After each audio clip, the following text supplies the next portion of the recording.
I'm procrastinating work, but this is entirely too funny not to post. So I'm going through this svelte getting started thing, and I had a question about some syntax.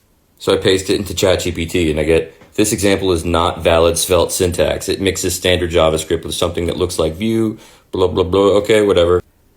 So I say, you're wrong. This is literally an example from the svelte getting started docs. It is valid svelte.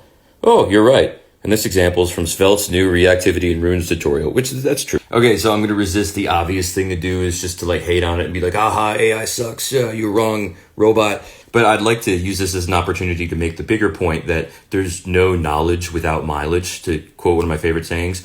You need to have experience with stuff. So don't be a headline reader, which a lot of people tend to do. They just read headlines about what's happening in technology or culture or arts and stuff. And then they come to a conclusion based on that, and they have no experience with the thing.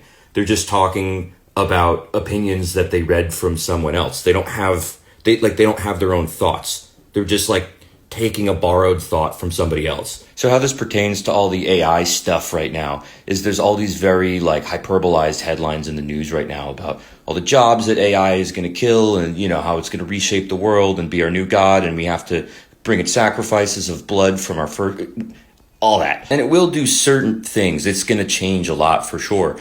But one thing I'm also certain of is that we're in a period of overinvestment in things. So it's like way overhyped right now. And I was looking at different examples of this in history where this has happened before. And there's plenty of them. I mean, everybody in modern times, I guess, knows about like the .com stuff and, you know, some of these big blowups in more recent times with like various startups. And then even going way back into history, those similar things happened with like the railroad and with like electricity companies, where just stuff was overinvested in, and then eventually you were left with somebody like holding the bag, you know, with a bunch of investments that weren't worth very much in the end.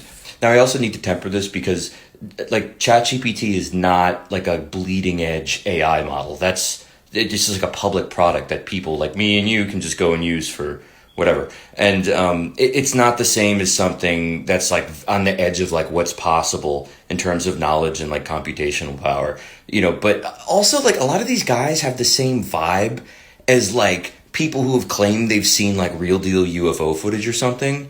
That like they always have this thing like, bro, you don't know, I've seen things, and they've been kind of saying that for a while now, like since way before GPT-3 was even out. So part of me I'm like, I don't really trust this. I only really trust things I can get my hands on and use. So I don't know, whatever, like use your brain. I guess that's my message for the day. I'm gonna go get into the things I need to finish up, and I will see you next time, hopefully with some music, not nerd stuff.